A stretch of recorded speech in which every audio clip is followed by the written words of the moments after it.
Rotate my phone. It wants me to rotate my phone. No. But I can't get everybody in. Okay, hi guys. Hopefully this is gonna work. My silly camera isn't cooperating here with my stand.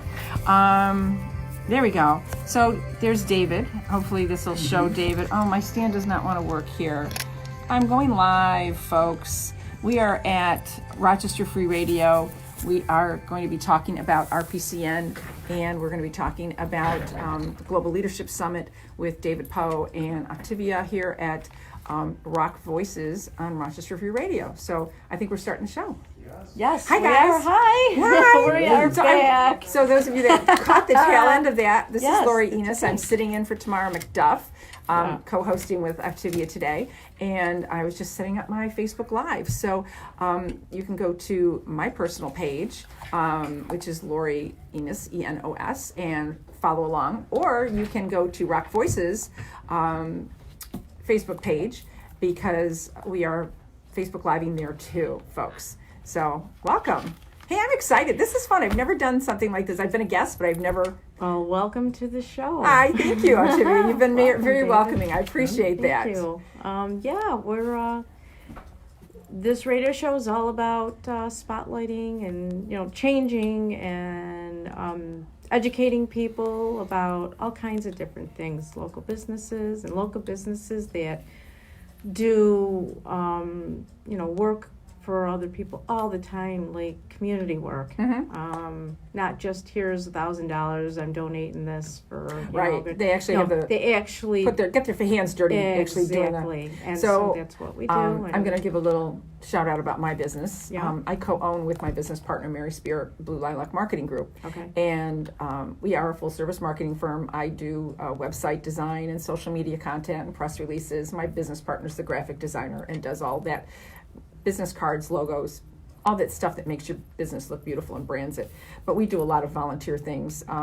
Everything that we've done for RPCN in the way of literature, ad sheets, programs for the gala, social media, it's all volunteer. So it's that Nice. getting our hands dirty, Yes. And we do that for quite a few organizations. Our chamber, our Global Leadership Summit group, we volunteer for. So we are of the mindset that people that give back to the community, you get so much more in return. And not necessarily clients, but it's just that satisfaction of helping make our area a better place to live, right? Yes, exactly. Yeah. And that's what it's all about. Yeah. Community, making our community a better place to live, and inclusion.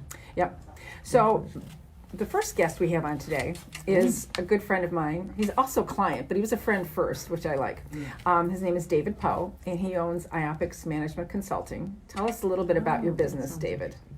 Oh, well, AIOPX Management Consulting is to use the term loosely, boutique consulting firm. I like boutique. Right? Yes. Boutique, Yes. because it's me Yeah. and me.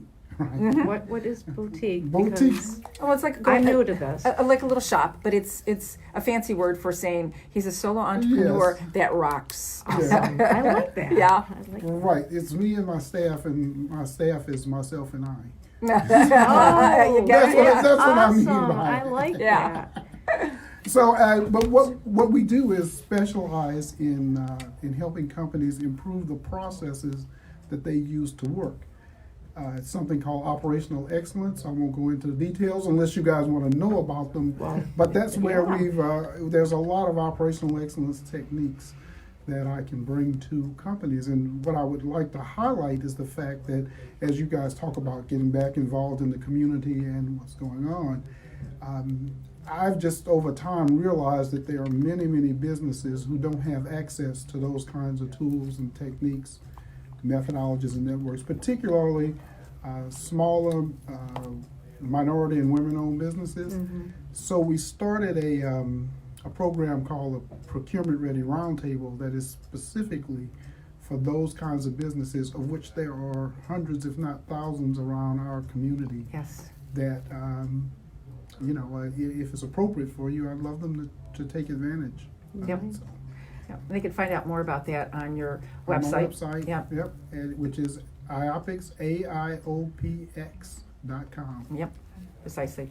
So, and giving back to the community, David's going to probably hit me, but I've got video going, so he can't. David is one that really does give back. He is, when I joined RPCN, he was on the board.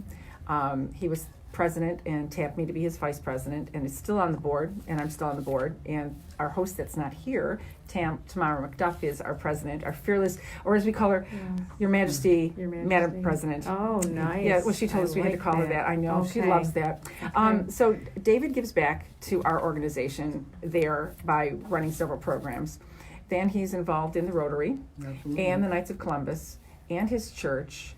And okay, I'll stop because he will hit me. Because you can go on for a while. I know. Well, so let's talk a little bit about RPCN. So we've been bantering that acronym around. It's Rochester Professional Consultants Network. So David is, like I said, on the board, and you run our Pathstone program. Yes, we have a program that helps smaller businesses, but any businesses that the Pathstone Enterprises Group who provides funding for these businesses, and they provide funding for businesses that are not able to get that funding through traditional means. So they can't go fund companies that don't have the credit worthiness to go to a bank. Right. Yes. And Pathstone Enterprises provides funding for those companies. And they also have a program working with RPCN where they get some consulting help from RPCN to help them build the business and grow it, and ultimately be able to pay the loans back to the fund so they can lend it to someone else. Right. That's the goal, is to make the business successful. Absolutely. And as consultants, and sometimes in one of David's roles is he picks a consultant that they do an initial meeting to see what the needs are, an assessment meeting. Absolutely. So the role that I've played in that is being the primary contact. Right. So when they make a loan, the Pathstone instructs them to contact me. And what I do is I get another consultant along with me, most frequently a fellow named Bob Lewis, who we both know, who's on our board. And we go out and we interview the client, and it's really turned in kind of a dual interview. So we spend a lot of time trying to understand what their needs are, and of course we apply some consulting expertise to kind of help guide them to what their needs might be. Then we go back to them and offer them help in whatever areas that we have consultants in RPCN that might be able to help them. And eventually we will pair them with one consultant for a few more consultations that will help them. Most of the smaller businesses are interested in one of two things, really, right? Is marketing and how they're going to get the name out and grow the business, or I don't know how to manage my finances, can I get some help in those regards? So people like Laurie get asked more often to step in, and Tamara too. Both of them have both taken clients through Pathstone and help them be successful, because, like I said, most of them are, how can I get more sales? So and it's interesting and challenging, because as a consultant, you get you're able to give them 2 free meetings, and so I have to really focus in on what's going to help them best and get them where they want to go the fastest, instead of a whole, let's implement a campaign, let's do this over a 2-year period or 1 year or 6 month or whatever time frame they've got in mind. So it is challenging to those of us consultants that, because we've got Pathstone pays for 3 meetings, the first initial consultation and then 2 consultant meetings. So, but it is helpful. I've seen some one consultant, remember the Black Pearl? She owns a knitting shop in Village Gate. I've heard of that, and I've seen that. She's got fabulous yarns. She was one of our first one of our Pathstone clients, and I went into Village Gate maybe 6 months, a year afterwards, and I walked by her shop. I'm like, oh my God, she's not there. She closed, and then I realized she'd moved down a couple stores into a bigger space. Sweet. Fantastic. I'm thinking, yes, a fabulous girl, and I loved her stuff, because my mom went and bought some knitting stuff there. So I have a question. Sure. In order to start your own business, Do you have to have like a business degree or anything like that? No. I mean, how hard or how easy it is or to start your own business if you're passionate about something? Mm-hmm. How like I've tried several times Well, and it I've can hit be brick any walls. degree Right. So I'm of just hard wondering. or easy, Yeah. depending on how successful you want Right, to be right, honest with you. right. Because I know young folks, I mean high school students who decide I'm going to start my own business. Okay. And the first thing I would say is if you have the passion, then now you're going to go, you have to be driven enough Right. to just want to learn what you need to learn. Right. You asked, did you need a business degree? Please. I would say 98% of businesses out there are run by people who didn't get a business Right. degree. I don't. 99%. That's great. There are so many free places to get. Tamara Yeah. is involved in Mhm. SCORE, Mm-hmm. a great place to find a SCORE is mentor. amazing. RPCN, Mhm. we are a supportive group for, even though it's got the word consultants in there, for small business owners to come and learn and grow and find out, ask questions like that. Do I need a DBA or an LLC? And it depends. So there's all different. There's the SBDC. And the SBDC, there's the Venture Jobs Foundation, which runs an incubator program Yep. where you can just say, I got an idea, and they'll show you all the basics.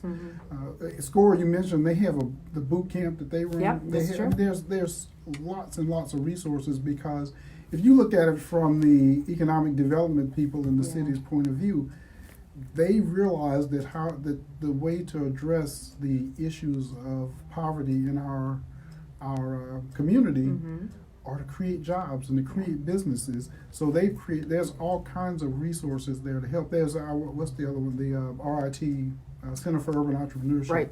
Okay. Another Yep. one, Q, that really, these things all exist for the purpose of helping somebody who's a passionate entrepreneur. But what I will share with you from the point of view of a consultant who's worked with a lot of these folks is that the passion alone is not enough, because if you do dumb things business-wise, you will lose your business, Right. Your right? business. And so you do need to get some education. Right. And I would recommend early, right? Yes. The earlier you can get, because there's so many people out there who want to help, and I just went through one of the past ones recently where my only answer was, boy, I wish we'd talked to these people sooner, right? Oh. Because if we had talked to them sooner, we could have helped them avoid some crucial mistakes. And frankly, I don't know if they're going to make it now, because It's too late. It might be too late. Yeah. Oh, that's So good. yeah, there's the passion which is required, because not everybody is meant to own their own business. There's got to be that. Some people are just meant to punch a clock, go in and walk out. They don't want to have that. You've got that fire in your belly. Yeah. You want to do it. Yes. But you have to be smart about it, because when you worked at a company, somebody else wrote to your paycheck. Right. Somebody else did the accounting. Somebody else did the sales. Somebody else did the marketing. Somebody else did the, now you are all of a sudden, I'm taking off my sales hat and putting on my marketing hat. Right. You're doing all these components of running a business. Once you can afford to have somebody do that for you, so you can focus on like selling your product, hiring somebody that does the marketing, hiring somebody that can do your books for you. We've got a fabulous CPA. We know a great attorney that does things when we need her. That kind of stuff. You have those tools in your kit to keep your business Keep your afloat. business afloat. Mhm. That's really good. Yeah. That's So, good. and that's one of the things that, some of the information we always share at RPCN. So Absolutely. we've got a gala coming up at RPCN, April 29th. We have it's called the Entrepreneurs Wall of Fame Gala. It's at Glendevere's, and in the evening from 5:30 till about 8 o'clock. And we give out a whole bunch of awards, and David has won the President's Award because of all the stuff, all the fabulous stuff he does at Nice. RPCN. Yeah, he didn't make the meeting where we were making nominations, and he came in and the look on his face, I wish I had my camera out. He was like, oh no, they're going to embarrass me by giving me an award. Yep, we are, because we love you. Yeah, well, one thing I'll say about that is, as embarrassing as I feel it is to get the award, I really do, because I know. people like me don't do things because we're out there trying to win awards. I know. Right? But I have recognized the value of letting you give me the award. Good, I'm glad. Because now I get to advertise it to a whole bunch of people, and maybe a bunch of people will come out and learn what kind of help RPCN can be to them Right. as they go forward, and those folks can learn. Yep. They can get to know there's a lot of good that can come from leveraging things like that. And one of our other award winners is Lisa Hill DeFusco, who runs the Lightheart Institute and is the driving force behind Global Leadership Rochester, of which you and I, it's another volunteer thing that we both do, and a couple other RPCN members, Dave Bassett and Frank Crome, all support. And I'm going to let you talk about that because Lisa is won an award. And yeah, let's so talk about let me tell you why. I understand she was nominated by two different people. Yes, a couple of people. Yes, couple people but you were one of the people nominating and we her. didn't talk to each other for nominating her. Yeah. But Lisa is one of these angels in the community that we don't know about. Right? Nobody knows about her. Yes, And people, she's one of them that is a driving force behind this Global Leadership Summit, in the effort that we do here, and I'll explain that in a minute. But I just want to make sure I give the proper shout out to Lisa, because this would not be possible without her backing and her moving forward with it, and her enthusiasm and all the things she did to build a team that is now growing behind doing this. The Global Leadership Summit is exactly what it says. It's a global summit that happens once a year that is now, it's exposed to, it has 450,000 people globally who attend via satellite. Over 36 countries, I think, 36 countries. Yeah. And we have 2 sites here in Rochester where you could participate in it. And we have a team that supports one of the sites, which happens to be the one that is really trying to reach out to all facets of the community and bring in the government leaders and bring in business leaders along with religious community leaders, high school youth, and educational leaders. Yes. To really get the premium leadership development training that you can get. And anywhere. it's all being driven by Lisa. She's that, like I said, that angel. And she is, she's like I said, winning one of our awards. The Global Leadership Summit is going to be held at the Hilton Doubletree. It's August 6th and 7th. Yes, August 6th and 7th. And it's it's a 2-day event. And man, do you come away inspired. Yes, there is a religious component to it, but even if you're not a religious person or a Christian, there is so much leadership information, and growing our leadership base here in the Rochester area and training leaders, the next generation of leaders, is what's going to improve our community, improve our city, and reduce poverty. Yeah, our motto is, when leaders get better, all of Rochester wins. Yeah. So the whole effort is about driving, giving leaders an opportunity to get better, because the better the leaders get, the better the results are. And one of the things that we do as an organization, a Global Leadership Summit organization, is we have small events in between called Between the Summits, because it's not like everything, you go for that 2-day event and then it's done. So what's next? How do I implement? How do I keep learning? Because you want to always keep learning about leadership and to become better. So we host 3 times a month, oh shoot me, 3 times a year, because I'm usually the planner, a Between the Summits event. We've done 2, and we're going to be doing another one in May. We don't have that set up yet. We do it at Love and Cup. It's like $10 to come in, and hors d'oeuvres free, cash bar, and we bring in an amazing speaker. Our last one was Doug Johnson. Yeah. We've had Coach Jim Johnson. We've had General Mixon. And we're going to have General Batiste. General Batiste come in. Yeah, hopefully he'll be our May speaker. And we're also doing one, you said May 6th? There's also a Between the Summits effort that comes from, that is a simulcast.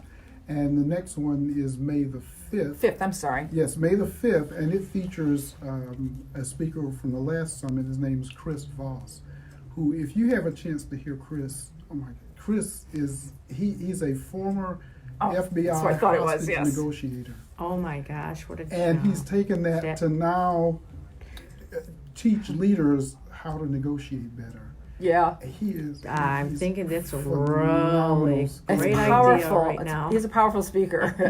And the other person that will be on that one is a lady named Sheila Heen. I don't know whether you've heard of her before, but if you haven't, you should, because she teaches practices on how to engage life's most difficult conversations. Okay. So, how to have difficult conversations. You know, here's a Yes. expert negotiator, one who's, you know, he's standing there with life and death on the Yes. line all the time, and then another person who has really taught people how to have difficult conversations. And you come away from that, you'll know a little bit more about how to have difficult conversations and have them in a way that ends up being positive for both folks. Right. So that'll be. We're trying to line up a local business to host it, so that the business can be exposed. So I can't, and I know who that is, but they haven't 100% committed, so I can't tell you yet. Got it. But if it's not going to be there, Okay. it will be at the Lightheart Institute. Yeah. So Okay. to keep people, so people, if they're interested in learning more, they can go to Facebook to Lightheart Institute, they could, or Magnificent Diocese, or our website Rochester Wins. Yeah, absolutely. It'll be on So, yeah. RochesterWins.com. Right. Oh, that's a lot. Holy Yeah. cow, I think we have to take a I little think bit of a we're going to station take break. a little bit of a break All for right. a little bit. Just play a song or two, and then we'll be back. And then Talk we'll be some back. more. So we'll be back.